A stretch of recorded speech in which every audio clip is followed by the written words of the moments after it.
नमस्कार. चित्रकला या विषयामध्ये चित्र काढण्यासाठी जेवढा महत्त्वाचा भाग आहे, चित्र काढणं त्याहीपेक्षा महत्त्वाचा भाग आहे काढलेलं चित्र व्यवस्थित रंगवणं. चित्रकला हा विषय आपण 2 भागात शिकतो आहे. काही मुलांनी राज्य शासनाची चित्रकलेची परीक्षेसाठी अप्लाय केले, तर काही मुलांनी एलिमेंटरी, तर काहींनी इंटरमिजिएटसाठी अप्लाय केले. या सर्व विद्यार्थ्यांना उपयोगात येईल अशी ही गोष्ट आहे की चित्र रंगवताना ध्यानात घ्यायचे मुद्दे कोणते आहेत.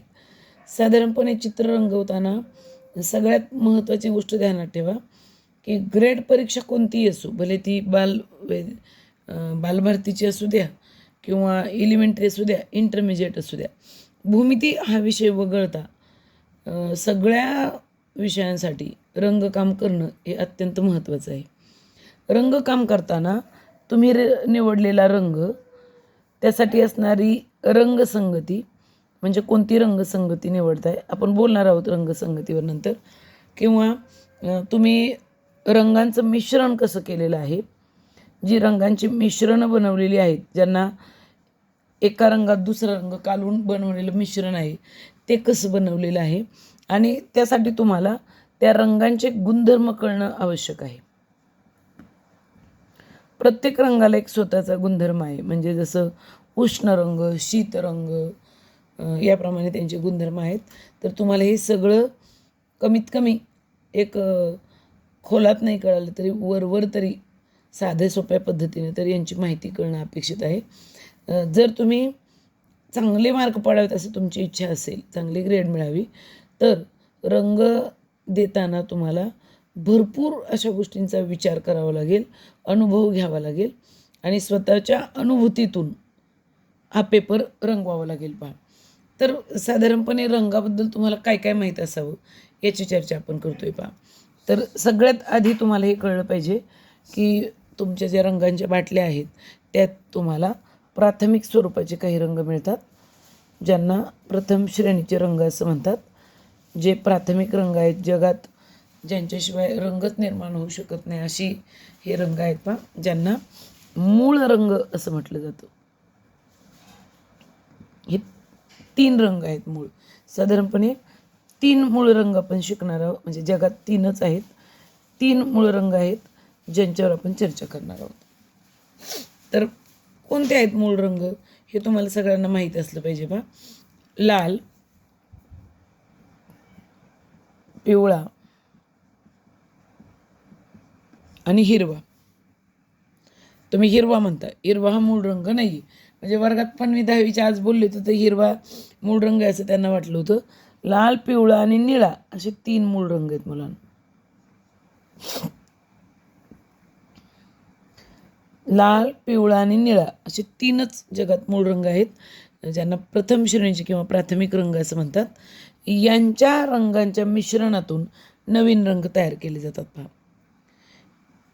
म्हणजे लाल आणि पिवळा हे 2 रंग एकत्र करायचे, तर यांच्यापासून कोणता रंग बनतो ते तुला माहीत पाहिजे. पहा, लाल आणि पिवळा एकत्र जर केला तर पिवळा आणि लाल यांच्यातून बनणारा रंग जो आहे तो केशरी आहे, ज्याला नारिंगी रंग म्हणतात. पहा, थोडक्यात लाल आणि पिवळा रंग एकत्र केला तर ऑरेंज कलर ज्याला म्हणतात असा नारिंगी रंग तयार होतो. पिवळा आणि निळा हे 2 रंग आहेत. पहा, या दोघांना एकत्र केलं तर यांच्यापासून हिरवा रंग बनतो. नीट लक्ष देऊन पहा, लाल आणि निळा हे 2 रंग अजून मिश्रण करायचे बाकी आहेत, पण लाल आणि पिवळा यांना एकत्र करा, त्यांच्यापासून रंग बनेल ऑरेंज म्हणजे नारिंगी. पिवळा आणि निळा यांना एकत्र करा, यांच्यापासून रंग बनेल हिरवा.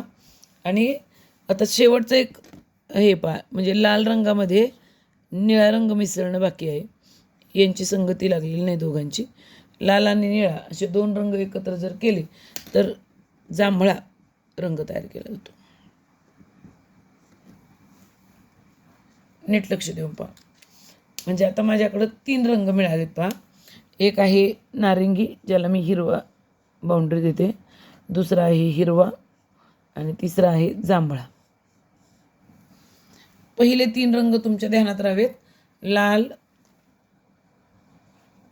पिवळा आणि निळा. हे मूळ रंग, प्रथम श्रेणीचे रंग. आता 2-2 एकत्र केलेत पहा. म्हणजे लाल आणि पिवळा एकत्र केला तर नारंगी ऑरेंज बनतोय, पिवळा आणि निळा एकत्र केला तर त्यांच्यापासून ग्रीन म्हणजे हिरवा बनतोय, लाल आणि निळा एकत्र केला तर जांभळा म्हणजे व्हायलेट बनतोय. तर आता ज्यांना मी चौकटी मारलेल्या आहेत पहा, म्हणजे नारंगी असेल, हिरवा असेल, जांभळा असेल, या तिघांना नीट लक्ष द्या. नारंगी, हिरवा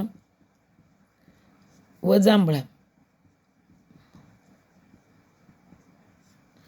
या 3 रंगांना द्वितीय श्रेणीचे रंग किंवा दुय्यम श्रेणीचे रंग असं म्हणतात पहा. द्वितीय श्रेणीचे रंग किंवा दुय्यम श्रेणी. दुय्यम म्हणजे दुसरी, द्वितीय म्हणजे दुसरी श्रेणी, प्रथम म्हणजे पहिल्या, प्रारंभिक म्हणजे प्रथम श्रेणीचे हे, आणि हे दुय्यम म्हणजे द्वितीय श्रेणीचे. तर रंगांचे नाव आहेत नारंगी, हिरवा आणि जांभळा. हे 3 रंग तुमचे द्वितीय श्रेणीचे रंग आहेत. नीट लक्षात ठेवा.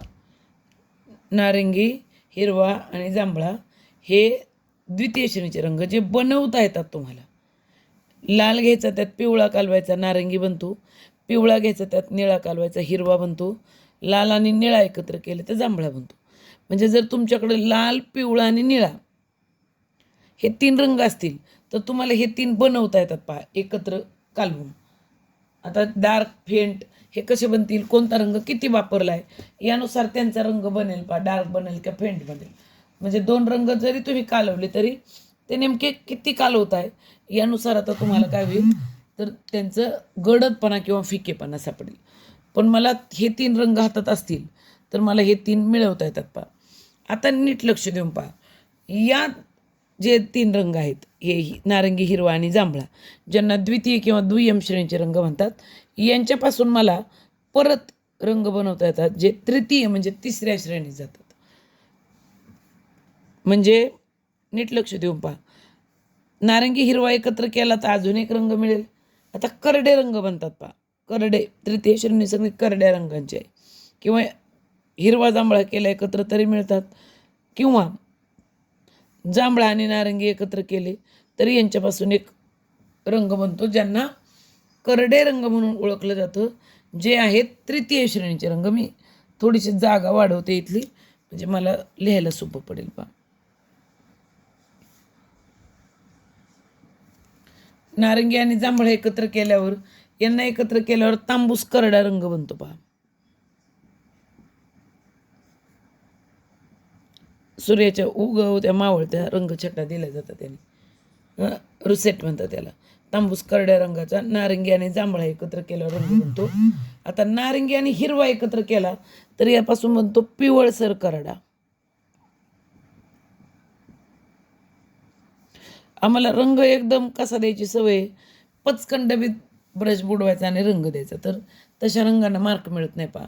आपल्याला रंग बनवावे लागतात. पिवळसर करडा हा रंग नारंगी आणि हिरव्या या दुय्यम किंवा द्वितीय श्रेणीच्या रंगापासून बनतो.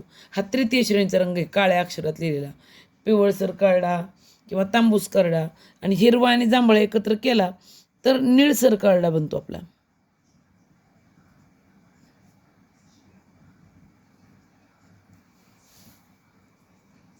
पहा, म्हणजे याला स्लेट कलर म्हणतात. निळसर करडा म्हणजे स्लेट आहे. ऑलिव्ह ऑइल म्हणजे ऑलिव्ह असतं ना, ऑलिव्ह फळाचं नाव आहे. ऑलिव्ह म्हणजे पिवळसर करडा आणि तांबूस करड्याचं नाव आहे रुसेट. म्हणजे हे 3 रंग जे आहेत हे तृतीय श्रेणीचे रंग आहेत. काळ्या अक्षरानं दाखवलेले हे 3 तृतीय श्रेणीचे रंग आहेत पहा. पिवळसर करडा,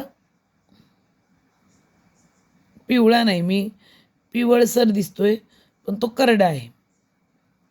यांचे फोटो टाकते मी तुम्हाला. पिवळसर करडा कुणाला म्हणतात त्याचा फोटो टाकते, तुम्हाला कळेल. मग 2 नंबरला तुमचा रंग दिलेला आहे निळसर करडा.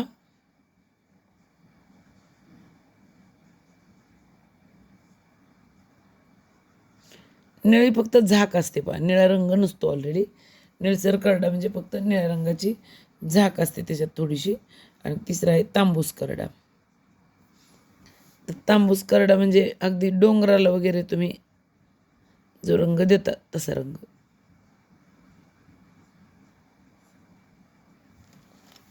हे 3 जे रंग आहेत ना, पिवळसर करडा, निळसर करडा आणि तांबूस करडा, यांना म्हणतात तृतीय म्हणजे तिसऱ्या श्रेणीचे रंग.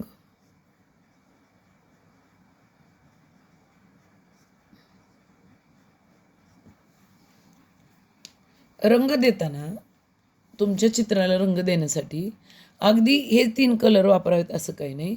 पार्श्वभूमीचा विचार करता कशाला कलर देताय तुम्ही. म्हणजे एकदम बटबटीत रंग दिला म्हणजे चित्राला मार्क मिळतात असं नाही. शेड देताना, ग्लेज देताना, चित्रातले खाचखळगे दाखवताना, घडी दाखवताना, सुरकुत्या दाखवताना, चेहऱ्यावरचे हावभाव दाखवताना, किंवा गालाचा भाग, खोबणीचा खड्डा असेल, चेहऱ्यात डोळ्यांचा रंग असेल, तर असा डायरेक्ट यातला कोणताही रंग दिला जात नाही इथला.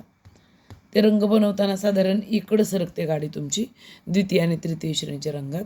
आणि मग एखाद्या वस्तुचित्राला किंवा व्यक्तिचित्राला एक वेगळी जिवंतपणा त्यात दिला जातो. म्हणून रंग देण्यापूर्वी रंगांचं ज्ञान तुम्हाला असणं अपेक्षित आहे, की प्रथम श्रेणीच्या रंगातून आपण अगदी तृतीय श्रेणीच्या रंगापर्यंत, करड्या रंगापर्यंत आपल्या चित्राला घेऊन जाऊ शकतो.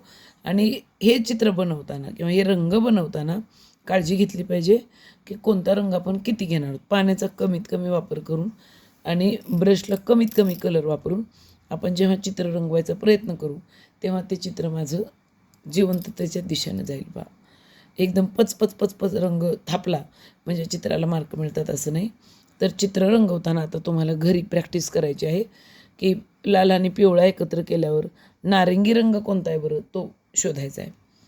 म्हणजे आपण ज्याला असा भगवट रंग म्हणतो ना, तो नारंगी रंग आहे. हिरवा रंग तुमच्या सगळ्यांच्या परिचयाचा आहे. जांभळा रंग पण सगळ्यांच्या परिचयाचा आहे. पिवळसर करडा असं वेगळ्या ग्लेज आहेत त्या रंगाच्या. मी तुम्हाला त्यांचे फोटो टाकते. निळसर करडा असेल किंवा तांबूस करडा असेल तर हे रंग बऱ्यापैकी चित्रात वापरले जातात. हे रंग आणि हे वरचे रंग नारंगी, हिरवा, जांभळा आणि लाल, पिवळा आणि निळा हे तर जीव आहे चित्रांचा, त्यामुळे त्यांचा वापर केला जातो. पण असा एकच पिवळा रंग धरला की पिवळा एक पिवळा असा रंग चित्राला तुम्ही देता, तो नको आहे तिथं. त्यामुळं एकदा कृपया रंग देण्यापूर्वी प्राथमिक म्हणजे प्रथम श्रेणीचे जे मूळ रंग आहेत, जे लाल, पिवळा आणि निळा आहेत, किंवा द्वितीय म्हणजे दुय्यम श्रेणीचे नारंगी, हिरवा आणि जांभळा जे रंग आहेत, किंवा त्यांच्या मिश्रणातून बनणारे पिवळसर करडा, निळसर करडा आणि तांबूस करडा, हे जे तृतीय किंवा तिसऱ्या श्रेणीचे रंग आहेत, यांच्यावर एकदा म्हणजे व्यवस्थित विचार करा. तुम्हाला तुमच्या पालकांनी जे वाट्या असणारं भांडं दिलं आहे कालवायचं, त्याचा वापर करा. थोडे थोडे रंग एकत्र घेऊन रंग बनवायचा प्रयत्न करा. आणि आपल्या चित्रात कुठंपर्यंत जागा असेल, म्हणजे ज्यांना ए श्रेणी मिळवायची, ज्यांना बी श्रेणी मिळवायची, त्यांना हा अभ्यास व्यवस्थित आला पाहिजे. प्रथम, द्वितीय आणि तृतीय श्रेणीचे रंग कळले पाहिजेत. नुसतेच रंग कळून चालणार नाही मुलांनो.